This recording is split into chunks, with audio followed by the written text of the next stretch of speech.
একটা ইউনিভার্সিটি থেকে ছাত্রদের পিটিয়ে বার করে দেওয়া যায়, তাও মাত্র কয়েক মিনিটের নোটিশে। হ্যাঁ, এরকমই ঘটনা ঘটেছে ওড়িশার কলিঙ্গ ইনস্টিটিউট অফ ইন্ডাস্ট্রিয়াল টেকনোলজিতে, যে ঘটনা নিয়ে সারা দেশ আপাতত উত্তাল।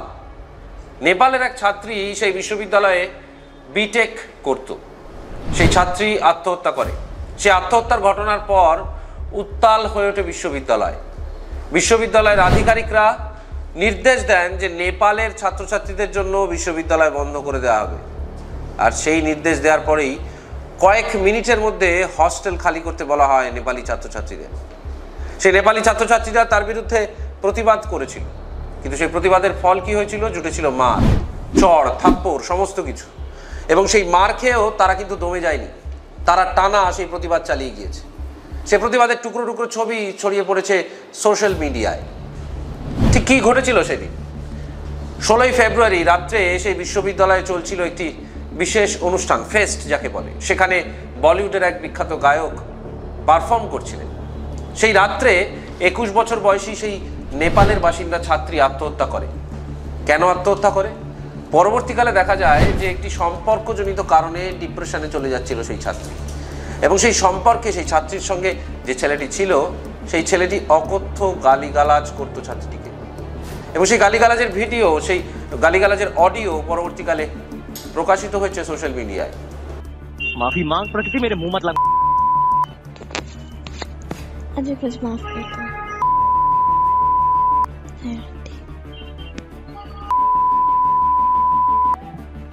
क्या मैंने क्या स्टार्ट किया है यहाँ पे?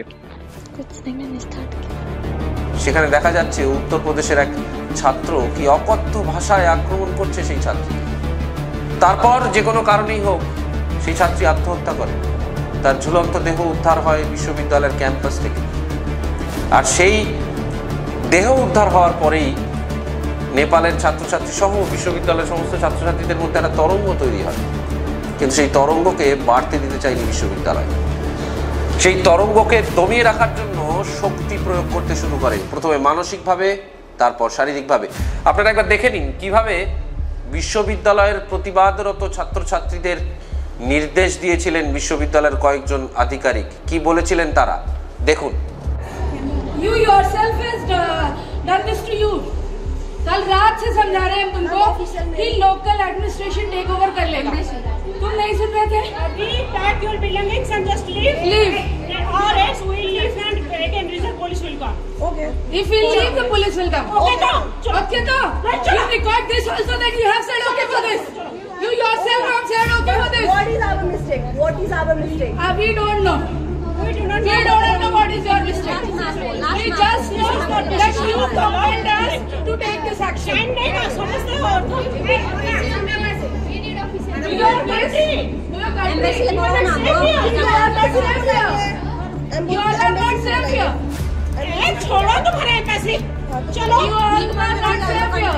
तुम्हारे एम्बेसी तुम्हारे एम्बेसी बोले मैं यहाँ पे क्यों भेजा है पढ़ाई करोगे अच्छे से कैरियर बनाओगे कोई कर रहे हो कुछ करने से पहले तुमने अपने एम्बेसी को कर रहे हो तुम एम्बेसी होना चाहता है कॉलेज प्रोसेस एम्बेसी कितना रिस्क ले रहे हो तुम लोग के लिए इन्फॉर्म किया था हमने हमारे एम्बेसी को। आप लोग एम्बेसी कितने ले रहे हैं कि तुम लोग अच्छे से पढ़ाई करोगे कॉलेज में रक्षा क्रिएट कर ये हमारे 30 साल सारी Shut up! तुम लोगों ने परेशान किया है हमें। 30 साल का यूनिवर्सिटी है हमने तुम्हें समझाया है। 40,000 बच्चे हैं तुम लोग को लग रहा है कि for you students university runs 40,000 बच्चे पढ़ते हैं, 4 लाख बच्चे पढ़ के गए मेरे इंस्टीट्यूट से। आज तक मैंने ऐसा बैच नहीं देखा। किसी के बात से समझा रहे हैं तुमको। You will find your back and leave. 40,000 बच्चों को मतलब खिला रहा है, पढ़ा रहा है फ्री में बिठा के। तुम्हारे कंट्री का उतना बजट होगा उतना बजट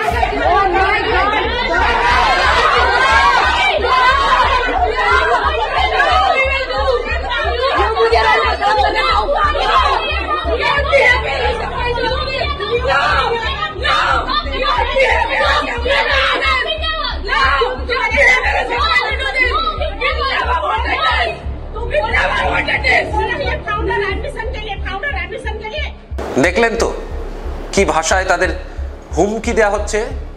তাদেরকে বলা হচ্ছে যে এই বিশ্ববিদ্যালয় তাদের খাওয়ায় পড়ায় বিনা পয়সায়, এই বিশ্ববিদ্যালয় তাদের পড়াশুনোর সুযোগ দিয়েছে, তার বদলে তারা নাকি প্রতিবাদ করতে পারবে না। এমনকি তাদের দেশ তুলে বলা হয় যে তাদের দেশের যা জিডিপি তার থেকে নাকি তাদের এই বিশ্ববিদ্যালয়ে পড়াতে বেশি খরচ করে বিশ্ববিদ্যালয় কর্তৃপক্ষ। আন্তর্দেশীয় সম্পর্কের বিষয়ে বোধহয় কিছুই জানেন না এই দুই বিশ্ববিদ্যালয়ের আধিকারিক, যারা প্রকাশ্যে বিশ্ববিদ্যালয়ের ছাত্রছাত্রীদের এই ভাষায় আক্রমণ করতে পারে। তারা জানেন না দুটি দেশের মধ্যে কিভাবে সম্পর্ক তৈরি হয়, দুটি দেশের মধ্যে কিভাবে সম্পর্ক রক্ষিত হয়। ভারতের উত্তরাংশে যে নেপাল দেশটি রয়েছে, সেই দেশের সঙ্গে আজীবন ভারতের খুব সুস্থ সুন্দর সম্পর্ক, শুধুমাত্র অর্থনৈতিক ক্ষেত্রে নয়, রাজনৈতিক ক্ষেত্রে, আধ্যাত্মিকতার ক্ষেত্রেও দীর্ঘদিন ধরে ভারতবর্ষের সঙ্গে নেপালের একটা সুসম্পর্ক বজায় থেকেছে। ভারতবর্ষের বহু মানুষ উত্তরপ্রদেশ, বিহার সীমান্ত দিয়ে নেপালে বেড়াতে যান দীর্ঘদিন ধরে। তেমনভাবে নেপালের বহু মানুষ এদেশে আসেন কর্মসূত্রে, পড়াশোনার সূত্রে, অন্যান্য নানা রকম কাজে। সেই নেপালেরই একদল ছাত্রছাত্রী ওড়িশার ওই বিশ্ববিদ্যালয়ে, বেসরকারি বিশ্ববিদ্যালয়ে পড়াশুনো করতে গিয়েছিল। তার বদলে তাদের কি জুটল? একরাশ অপমান, শারীরিক নিগ্রহ, মানসিক নিগ্রহ।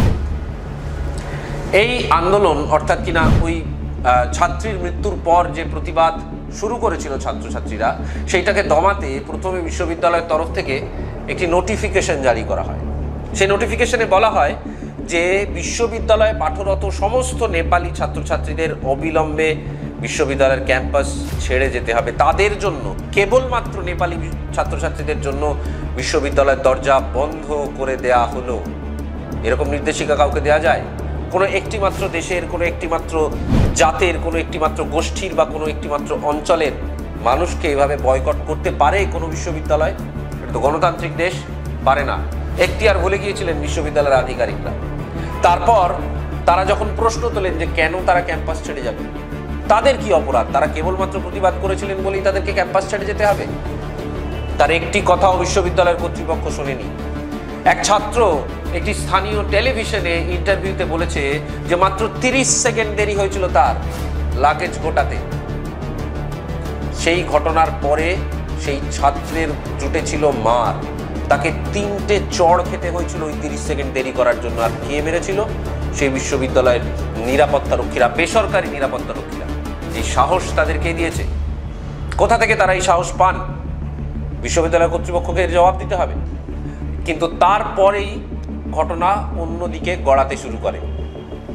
যেই এই সমস্ত ভিডিও সারা পৃথিবীতে ছড়িয়ে পড়ে, যেই এই সমস্ত প্রতিবাদের ভিডিও সারা দেশে, সারা পৃথিবীর মানুষের কাছে পৌঁছে যায়, তখনই উল্টো গান গাইতে শুরু করে বিশ্ববিদ্যালয় কর্তৃপক্ষ। কেমন সেই উল্টো গান? যে ছাত্রছাত্রীদের গরু তাড়ানোর মতন করে তাড়িয়ে দেওয়া হয়েছিল বিশ্ববিদ্যালয়ের ক্যাম্পাস থেকে, সেই ছাত্রছাত্রীদের কাছে ফোন যেতে শুরু করে, যে যেখানে আছো আবার বিশ্ববিদ্যালয়ে ফিরে এসো, তোমাদের জন্য বিশ্ববিদ্যালয়ের দ্বার খোলা। এক ছাত্রীর একটি ভিডিও সোশ্যাল মিডিয়ায় ভাইরাল হয়েছে। সেখানে দেখা যাচ্ছে যে সেই ছাত্রীকে ফোন করা হচ্ছে বিশ্ববিদ্যালয়ের তরফ থেকে, বলা হচ্ছে যে 1-2 দিন সময় নাও, কিন্তু ফিরে এসো। বিশ্ববিদ্যালয় বোধহয় জানে না যে ওড়িশার ওই বিশ্ববিদ্যালয় থেকে নেপালের দূরত্ব ঠিক কতটা। পুরো রাস্তাটা যেতেই হয়তো 1.5 দিন সময় লাগবে, তারপরে ওখানে পৌঁছবেন তারা, তারপরে আবার ফিরে আসবেন।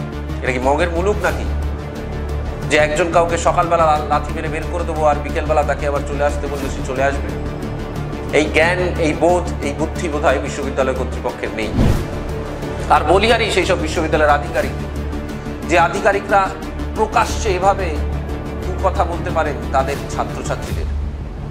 তারা তারপর ভিডিও করে আবার ক্ষমা প্রার্থনা করেন। তারা বলেন যে ভুল হয়েছে, অন্যায় হয়েছে, তাদের কথা যদি কাউকে আহত করে থাকে তাহলে তারা ক্ষমা প্রার্থী। কিন্তু তাদের কথা যাদের আহত করার, তারা তো আহত হয়েইছেন। এরপর কি এই চূড়ান্ত গাফিলতির উত্তর কে দেবে? শোনা যাচ্ছে যে যে ঘটনা থেকে এই আন্দোলনের শুরু, অর্থাৎ কিনা 21 বছরের নেপালি ছাত্রীর মৃত্যু, সেই নেপালি ছাত্রীর প্রেমিক যাকে গ্রেপ্তার করেছে ওড়িশার পুলিশ, সেই প্রেমিক নাকি উত্তরপ্রদেশের এক বিজেপি নেতার সন্তান। এই ঘটনা আবার জামিয়া মিলিয়া বিশ্ববিদ্যালয়ের মতো হবে না তো, কিংবা জওহরলাল নেহেরু বিশ্ববিদ্যালয়ের মতো? যেখানে রাত্রিবেলা মুখে কালো কাপড় বেঁধে বা অন্য নানা রকম রঙের কাপড় বেঁধে হাতে রড নিয়ে ঢুকে পড়েন কেউ, আর নিরপরাধ শান্তিপূর্ণ ছাত্র আন্দোলনের উপর সেই রড চালান, মাথা ফেটে যায় প্রতিবাদী ছাত্রছাত্রীদের। সেই ঘটনার মতো এরকম হবে না তো। মনে রাখতে হবে, ওড়িশায় সম্প্রতি ক্ষমতায় এসেছে ভারতীয় জনতা পার্টি। ভারতীয় জনতা পার্টি যেখানে ক্ষমতায় আসে সেখানে কি নিরাপদ প্রতিবাদী ছাত্রছাত্রীরা? এই প্রশ্ন কিন্তু উঠতে থাকবে। বিশেষত ওড়িশার বিশ্ববিদ্যালয়ে যতই পায়ে পড়ে ক্ষমা চান, তাদের কর্মকাণ্ড ভারতবর্ষকে সারা বিশ্বের সামনে লজ্জার মুখে ফেলেছে। নেপালের প্রধানমন্ত্রী পর্যন্ত টুইট করেছেন এবং এই গোটা ঘটনায় হস্তক্ষেপ করতে বাধ্য হয়েছে। আমরা চাইব শুধুমাত্র ওই বিশ্ববিদ্যালয়ের নিরাপত্তা রক্ষীদের গ্রেপ্তার করিয়ে তাদেরকে শাস্তি দিয়ে বিশ্ববিদ্যালয় যেন থেমে না থাকে। আমরা চাইব সেই সব আপাত শিক্ষার মুখোশ পরা সেই মানুষগুলো শাস্তি হোক, যারা প্রকাশ্যে ছাত্রছাত্রীদের দেশ তুলে, তাদের পরিচয় তুলে এভাবে আক্রমণ করেছেন, যারা বলেছেন তোমাদের দেশের যা জিডিপি তার থেকে তোমাদের এই বিশ্ববিদ্যালয় পুষতে বেশি খরচ হয়। তাদের ওই লম্বা জিভ টিনে ছেড়ে দেওয়ার মতন আইন তৈরি হোক দেশে, তাহলেই একমাত্র হয়তো সকলের শান্তি আসবে। নমস্কার।